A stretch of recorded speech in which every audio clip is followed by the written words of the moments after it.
Kimwe cyane twongere turamukanye mu izina ry'umukunzi wacu Kristo Yesu.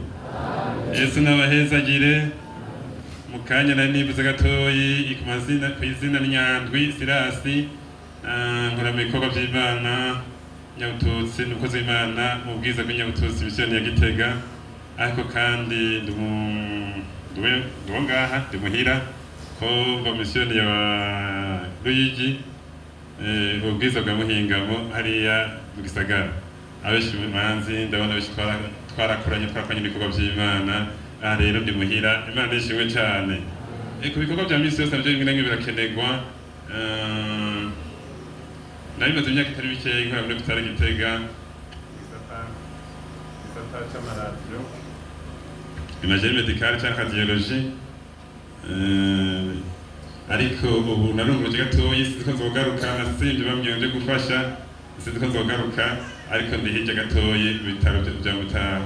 Agushitse Gitega birashika igisata c'amaradiyo kiragwira, ariko icyo bita scanner ntigwiriye cyane. Gitega rero ku ngamburo politike batwibye ko tuka kwa scanner n'igitatangura gukora ejo cyangwa hirya yejo ashaka kuyikenera, hamba ashaka umuntu agufasha siyo nkikora, ariko bo twakoranye bakora igihe bari n'abandi ntihakorera.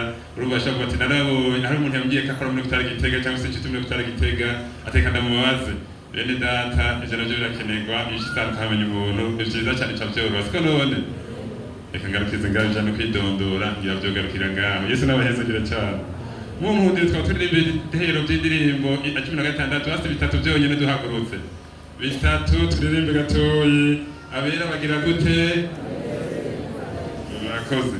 Abera banezererwa izina rya Yesu, bibamara imibabaro birabatinyura, umutima ukomeretse niryo ribukiza, ushongerera uhaga birurushe,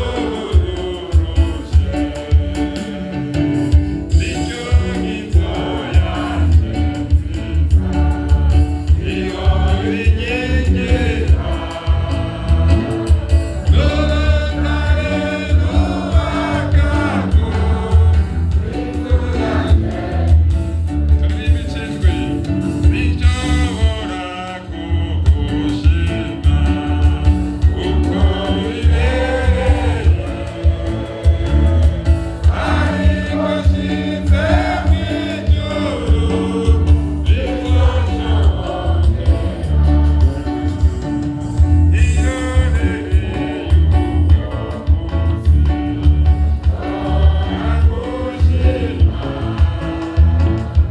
baremeshwa n'iryo zina binagera kumva. Yesu ashimwe cyane. Mugihagaze ngira ndirimbe turirimbe gatoya mwitiza uko ngira ndirimbe mugitize ikiricitije nikari kwawe uco gisubiza nyine cyo ikeneye sibyo none nzoremeshwa n'iryo zina mu bibaho byose mu ntambara,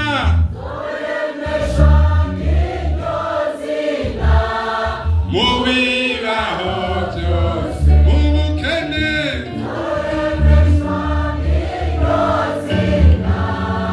mu bibaho byose muri byose byozina, mu bibaho byose. Haleluya. Mwicare ndabifuje kuremeshwa n'iryo zina mu bibaho byose. Kuko ni finale. Mugabe imbere ya finale hari ibindi bibaho sibyo none, kandi umunyeshuri ntananirwa rimwe ntugananirwa hajye mu kibazo gusa no mu mahinterogation usanga aho yananiwe, hanyuma examen yake kimunanira nanone, kandi umuntu yarose ubusa mu mahinterogation biragoye karonka 100% mu examen ugashobora kumenya sibyo none, afite ubusa kuyicana mu mahinterogation none ntabwo ngicana kwijana kugira azomenye biragoye cyane nuko kumbura byoshoka ko mana kinanira. None rero ndabifurije kwemeshwa n'iryo zina mu bintu muzoca mu byose. uze muri kuremesheje kuri umukiza wamenyanye na Yesu mu izina rya Yesu muri kuremesheje ntituzopfa Imana ntito umuntu atacumuye tuzobaho ko twizeye Kristo Yesu dusome amajambo y'Imana ntashe nazitanze sinazigaruka ko muravyumva nizo muhira ngana nazibagenda zo muzakire nababwiye bene data hagendiye akumvise bene data abagabo yuko mfise umugore umwe mfise umugore rero akenda mfise umugore umwe uravyemera sinareza papa none bakarushaka ko byashika ko munyishura nibagende n'isore nimunyishura ariko abapapa muvyemera mfise umugore umwe uhereye none rero ngo vyemera genda nk'ibisi yuzuye ikene ibisi yuzuye nta bindi ni ibisi yuzuye nyene iruzuye nta mpamvu z'ibindi bindi sije none Yesu n'abahezaje abapapa turi kumwe mwaje dusome ijambo ry'Imana riri mu butumwa bwiza bwa Matayo bwa Yesu Kristo uko bwanditswe na Matayo igice ca 22 ariko n'abamama namwe mugende nk'ibisi yuzuye abanyeshuri bo muri kaminuza n'abo muri secondaire mugwe kugenda nk'ibisi ikiri muri garage Niki muri garage yo tarajya duwana tarapfayo umva iki hakazishise cyane shashe muri garage rabitse iki munsi zo muri garage dako izo bise n'ibikuye yo rero karagaciye mwene data ngo bari ariko kiyaza ko umuntu agenda arakebaguza nk'umukomvayeri atabuzuza kandi nawe akiri muri garage canke yamaze kuzura ntukare nibyo nyine navuze ngo dusome ubutumwa bwiza bwa Yesu Kristo ko bwanditswe na Matayo ariko mu nkundire mfise umurongo 21 mu nkundire muhere ikinyoma cy'umuntu ari hafi ashobora gusoma neza ko rimwe na rimwe ndasoma nkihuta nkavuga nkihuta ugasanga umuntu ntiyumvise ijambo ry'Imana basi nagira indome nsimba mu kuvuga gusoma ivyo byagenze neza ariko kuri iri jambo rya 15 asome kano gace kose ubutumwa bwiza bwa Yesu Kristo ko bwanditswe na Matayo igice ca 22 ahere ku 15 ashitse hajya ku 22 Yesu amuheza. Amen. Abafarisayo bamugezesha ivy'ikori. Una abafarisayo baragenda baje inama ngo baronke ingene bomutegera amajambo yovuga. Bamutuma ko abigishwa babo hamwe n'abantu ba Herode bati mwigisha turazi yuko uri umunyakuri kandi ko wigisha inzira y'Imana by'ukuri kandi kudatinya umuntu n'umwe ku kigohe none utubwire wiyumvira ute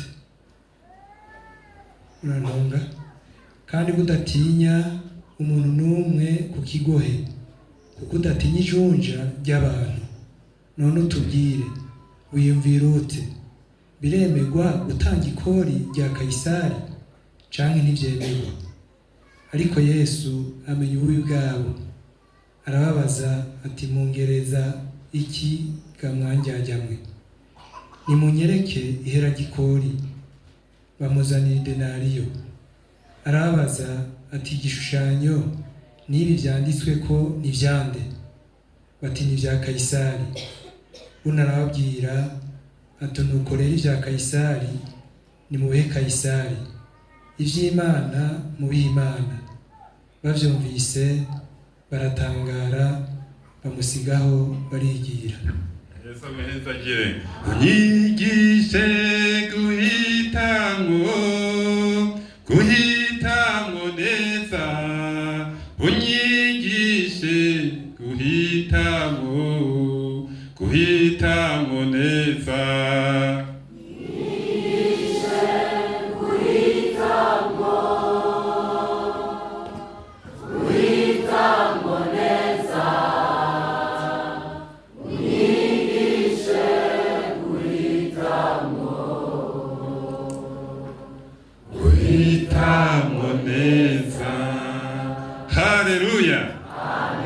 Yesu ngo baramugeza baramati mbega birimo batanga ikori bisuri ya murongo mvango ibya Kaisari mwe Kaisari vyimbana mu Imana mucanga ibintu kubera iki ivya Kayisari bihe Kayisari, ivy'Imana bihe Imana.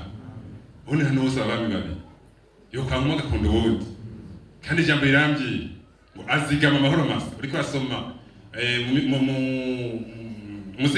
mu Migani 2:8 avuga ngo azigama amahoro masa urugendo rw'abayoboke biwe. Haleluya. Dusome naco kandi dusome Abikolosayi igice cya mbere umurongo wa 28. Abikolosayi ni cete Pawulo yandikiye ishengero ry'Abikolosayi igice cya mbere hariya ku murongo wa 28.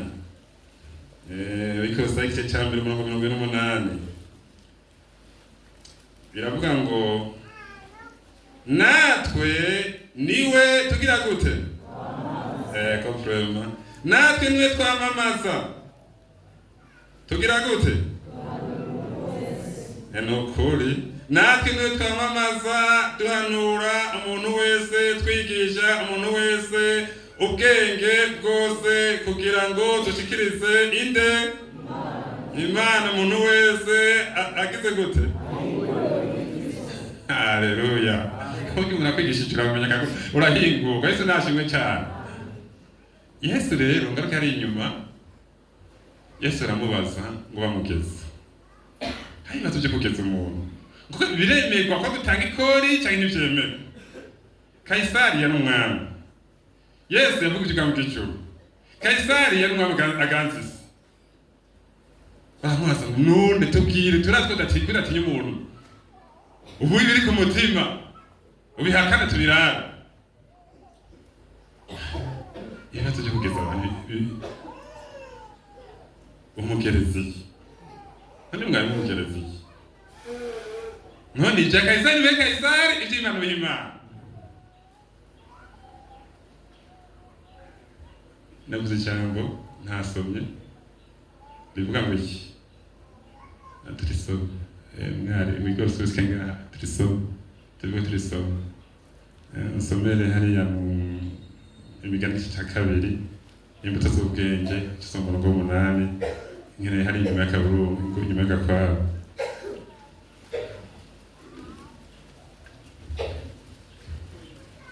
Imbuto z'ubwenge cya 2 ku murongo wa 8.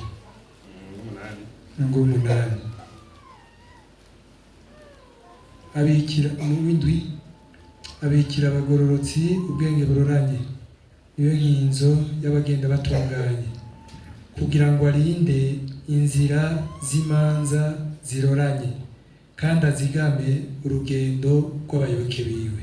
Haleluya. Urugendo rw'abayoboke bande b'Imana buhoraho. Mwavyumvise ko Imana ifite abayoboke bayo? Noneho yibuka abantu babiri. Hasa Yesu anyetse. Yesu ashimwe cyane. Ubundi ntarusaba Imana agasaba imitungo. Kandi inzira ijya mu ijuru cyane haga. Yesu nashimwe cyane. Yesu rero uramubaza mugeza. Ati mbega birirwa ko umuntu atanga ikori rya Kayisari. Arababwira tumviriza ibya Kayisari bihe Kayisari, ivy'Imana bihe Imana. Ati mungereza iki ko ngo kivyo ko mumamagara ngo mvuge ko umuntu byemegwa yuko atanga ikori cyangwa bitemegwa. Ivyo ntabyo ndababwiye. Atari kivya Kayisari. Kibazo cy'ikori mukizi. Bihe Kayisari. Ivy'Imana bihe Imana. Ariko twebwe bakijije. Twamamaza Kristo. Tukayigisha umuntu wese. Kunzu ko Yesu ashimwe cyane. Kunzu. Izina rya Yesu. Ndavuga ukuri. Sinjya kijugambe mu karere. Ariko mu karere kandi buge gutyo. Ariko ndibuka ko naho nasengereza kunzu. Abo ntazi nkavuga isekuruza. Nkaduga ahantu ku mutima wanjye nkavuga. Nkaduga mu gitanda nkavuga. Mutuga wanjye bita mu kibogoye. Mu kibogoye rero kananira ariko hari igihe kananira kuvuga amazu. Mugabo ntayazi. Mugabo nkavuga ubucimbira umwe. Hanyuma nkaza ku mutubi wacu naca presque kunzu hirya gato ntarinze nkabwisekuruza ko byose ndabizoro ku mutumba n'umuntu akoze ntumenya ati ujya no kwana abo basekuru ukabwisekuruza ngo byo twigisha umuntu wese ibyo akora vuba. Ndashima Imana ko bakikije kandi bamwe turi kumwe ngaha. Imana ishimwe cyane. Yesu nashimwe. Ibya Kayisari muhe Kayisari, iby'Imana muhe Imana.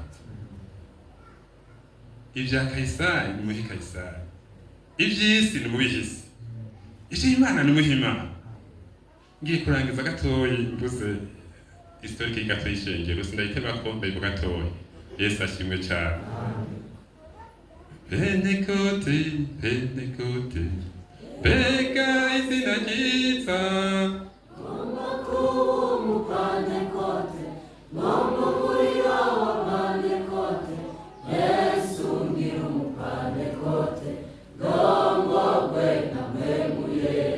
Murakoze nkunda kuririmba bikangora, ariko ndagomba kuvuga gatoyi. Haleluya. Ibya Kayisari muhe Kayisari. Nubagomba kubica uzoruhira ubusa. Uzoruhira ubusa. Ariko iby'Imana muhe Imana. Yesu yavuye mu ijuru aje kurondera ishengero, acanira intumwa zari bwafatwe ko yaravuze ngo nizamara gufatwa nta kibazo gikora mu isi. Abona nabo zifashwe agiye kuba mu isi, akavuga ati genda muyugarane ntimurafatwa, ntimushobora gudomeka isime ntibikunda, genda muyugaranire i Yerusalemu kugezaho nzobagira gute ikimenyetso cy'inkomezi cy'ubushobozi bwa Mpwemu Yera kizobazirako. Hanyuma inyuma y'iminsi 40 ishize Mpwemu yaruruka, Yesu amaze kuduga mu ijuru, Mpwemu yaruruka, intumwa zitanguza ishengero. Yesu nashimwe cyane. Twese niyo twazananye. Ishengero rirakomera igira umuriro udasanzwe. Ariko Kayisari yavuze Kayisari mvuga ngo abami b'ico gihe baribera nabi. Barabica bitanga ku Yakobo, Petero kujya kushimira ngene byagenze, baca ba Stefano, mu nyuma birakomera baba intare zirabarya, babica urupfu rubi, ariko barabandana. Uko bica umuntu umwe akavuka abandi, uko yica umuntu umwe akavuka abandi. Ishengero witwa Neho ngo yakoraniza ku kibuga atumaka abantu benshi cyane, ati nimuze muragenda bahanaga n'abandi muce mucuka, ntazagire umuntu yimba gusubira gukizwa. Akaba intare zikabarya, zeje kubarya, ikibuga kirimo abantu ibihumbi byinshi cyane, akabaha ibindi bihumbi amajana menshi cyane, ati natweshe ngo mutwice turakijije twonyine bapfuye. Haleluya. Kubera ubushobozi bwa Mpwemu Yera. Hono nanirwa n'ibintu bito Mpwemu Yera. Mpwemu Yera cyo gakuremeza n'ibitangaje ishengero yakwira ku rugero rutangaje. Habaho igihe tugeze mu kijana cya gatatu, barabona ko kubagwanya atatu bimaze, hazi undi mwami aravuga ati ntimusubire kurwanya abakizwa, ntimusubire kurwanya abakizwa, ahubwo umuntu wese adakijijwe ntakwiye n'ikibanza muri leta y'uwanje. Mwese nimukizwe, udakijwe nakwe no kuvugusuda y'uwanje. Mwese nimwambara umusaraba wa Kristo Yesu, mu mugongo yanyu mushyire imisaraba ya Kristo Yesu. Bigenda ukati yamara rero biragoye cyane ko umuntu w'umunyacuro mu generale mumudubika mu mazi, mumwibika mu mazi. Ariko kubatizwa ubwacu ugiye muri no digisonere biratubwira ngo nukwibiza mu mazi. Biratubwira ngo nuguhamba ugazukana na Kristo. Ngo mwibatizwa ryanyu hamwe mwapfa mugapana Kristo mugazukana nawe mwibatizwa ryanyu. Siko bitubwira sese. Yo kazuyaze kwa karaje. Ariko ishengero cyashoye guhamba. Kaba karaje bateme kirafuti kimyaka myinshi cyane. Mpwemu Yera aragera igiharazi. Mpwemu Yera amaze kuza sinibwo cyane, ikandabinyarutswe mbuga 2 cyangwa 3 birangize dusenge Imana. Yesu nashimwe cyane. Ndiko ndanguvangura. Ishaka Kayisari bihe Kayisari, iby'Imana bihe Imana. Siko none. Kandi azigama amahoro masa urugendo rw'abayoboke biwe. Kandi twebwe twamaga kwigisha umuntu wese ngo tumushikirize Kristo Yesu. Hawe guhebigisha mu mushikirize ntumbaze. Hawe genda kwigisha namushikirize Kristo Yesu. Hanyumvise se. Ukwiye kwigisha umuntu wese. Ukarabona uri karakwigisha ariko arakwigisha ngo gushikirize Kristo Yesu. Umuntu wese ukamwigisha umushikirize Kristo Yesu. Igihe kiragera Mpwemu Yera atangura gukora, kariho kabyuka, baravuga ati ntibishoboka ibintu, ibatizo turabizi, umwami wacu ingene yabatijwe turakuzi, n'ingene intumwa z'abatiza turabizi, barabisoma barabitahura, bati nimugarukane ibyo kwatiza amazi menshi. Habaho umugwi abantu batiza amazi menshi, abo bakondorerwa inyuma n'abantu benshi bafise inyota y'ijambo ry'Imana, bafise inyota yo kugororoka. Habaho abandi bavuga ati kubatiza ni vyiza, mugabo kubatiza umuntu akwiye gukizwa. Kwemera gusa ngo ndemeye ndimukida kijiji bamwe ndemeye nimumbatize baye mu Kristo ntibikwiye, ariko nakwiye gukizwa nako kurarengeye kubatizwa. Umuntu yani ibyaha akavuka bwa kabiri, umugucuraza mu mwaka n'amajana 750 gutyo, aha Pentecote bwavuki. Mutahura ibintu mwe mu Pentecote kico bafasha kuvangura cyo ngashikeko cyonyene. Ubundi ho muzobicanga prero zoja mu isoko bicange, ucuruza bicange, uje ukaza bicange, umere kuki bicange bikugora. Ubongo nukorongozi bambyi, nikorongozi bambyi mukoro bacakoze ahantu muri farumasi farumasi ibamo n'ibintu bigoye. Haba rero umukoresha baramuhamagara ati yambawe hari imiti udatanga kubera nyine hari imiti nyene, hari imiti umuntu ashobora gutanga atayitorose udonase muganga ariko andi bayikoresha mu bibi. Ati ruba ati jewe shaka nkura ati yinyandikire ati je cyada gukura utima kuvangura acarayivangura mu izina rya Yesu. Ati iyi nayo ntanga amariste ati sawa ati usinye demission ati ndademission ati ndataha. Kandi akazi ko karagoye yaragikora muri privé ngaje muri leta akana muri leta nabo bahura n'ibindi bibazo baganga n'abandi bose umuntu wese bakora ari kibazo iyana. Yo kabiri ko Imana yakoze acara muhamagara ngo gasire genda gukura ngo nagira ngo ndabe ngo nzoza gushaka abandi bayitanga. Nazo taka no hora uwagize ubwoba ngo yego Jesu ndayitanga yose nabo batari kibazo ho fangura ibintu ushaka upfi azigama amahoro masurugero rwanyu kebiwe wewe zozocupa kandi yapfuye niyo musacha noneho yabaye yanunguruza muri leta mu isoko bandakora ngisagara cya Gitega. Yesu nashimwe cyane. Nani mvuze ngo hazi ikintu cyo kuvugira kabiri cyo gukizwa iyo umuntu akijijwe abaye cyane megisha ati umuntu abwiza kugira intahe akerekana yuko yakijijwe afisa yavuye naho yaja hazi ikintu cyo cyitwa kuvuga bwa kabiri cyari kiza cyane. Abantu bavuga bwa kabiri baza ikintu bita kuvuga bwa kabiri bwacu bazari ikintu cyiza cyitwa kwezwa. Simuna kugira mu histoire de l'Église Pentecote ntibwavuye. Umwaka w'1900 abantu bamwe baravuga ati yamara twarakoze bwa kabiri mugabo ibyaha biratubereye nabi turi intege nke sagira izina kugeza ubwo twumva dukora ibyaha ati habaho abantu atubiriza tugiye twige turengera ishingiro ryavutse icyo bita Église primitive bashobora byiga bati ishingiro ry'intumwa ryavutse gute bagiye kubyiga basanga ryavutse ku munsi wa Pentecote hano abantu ibihumbi bingahe bitatu by'abagabo abagore bari bangahe egege bari abagore gusa abagabo gusa abagore bari benshi n'abana bati ngo kukinga n'ishyaka ryabuze ati none ishyaka ryabuze ati umunsi twamwemuye tumviriza rero dusenge biracyashoboka. Umwe ngo yabajije umupasiteri yarabarunguwe ati none vuga biracyashoboka uyu munsi abantu zomwemuye cyangene kiriya gihe nyene ati nibuse biracyashoboka ubwo pasiteri ndamubwira yezeta ko nabanyene bw'abatiza yego nabyari bari bamaze kutumatiza mu mazi menshi gusa. Yo nicyo gihe barasenga misi yose ngo bapfa kubuzi biruka muri école d'histoire bagasenga iryo shuri ryaje no kwiga ejo barige n'umuntu watse mwe muyera bagaca biga n'ingene bagaca basenga Imana kuko Imana batse mwe muyera. Yesu ashimwe cyane. Bacege n'abanyantege ngo cyangwa ibintu byose mwe muyacaburuka. Haleluya. Haleluya ku mukobwa wa mbere muri bakariye by'abatije. Umukobwa ngo yitwa Yesu murabiza umwe bamaze tukumva nyeshe cyapfuze. Shego rya Pentecote rero mwe muyera. Nta muntu yari byaye. Nta muntu n'umwe agitirirwa. Nta n'umwe agitirirwa. Barasenga. Umukobwa wa mbere atsoma mwe muyera. Abandi batsoma mwe muyera. Abandi batsoma mwe muyera. Umukobwa wa mbere atsoma mwe muyera. Ngo yahaye ikimenyetso gikomeye. Ngo avugishijwe mu rurimi rw'Igishinwa, avugisha iminsi 3, ntiyafite n'umutondeka murabyumva yavuze arasaba kuri rege umuntu amutondeka. Hanyuma muganga ikintu yabahaye gikomeye cyane. Ngo yabahaye ibyisigira by'uko bagiye kubika missionnaire mu isi yose badakeneye umunterprete usigura butumwa.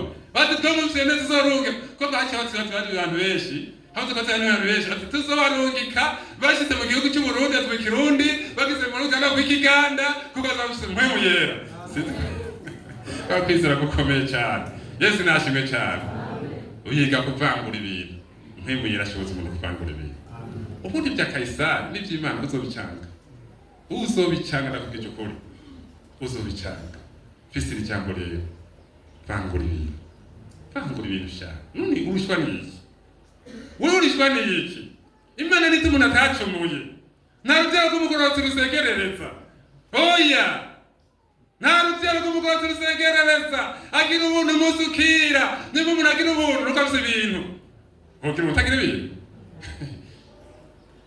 nuko iryo jambo yarifise bene data rivuga ngo ibya Kaisari bihe Kaisari iby'Imana bihe Imana upangura ibintu kandi ntibishoboye kwivangura ni umubatizo mpwemu yera abantu bazi umubatizo mpwemu yera ikintu cya Pentekoste cyakiribwa muri ubwo buryo nyene baragwiriye n'uyu munsi yacatswe mpwemu yera nibyo uyu munsi yacatswe mpwemu yera singandagize rya nyuma intambuko z'umukristo ni zingahe ubwa mbere kwihana ibyaha ubwa kabiri ubwa gatatu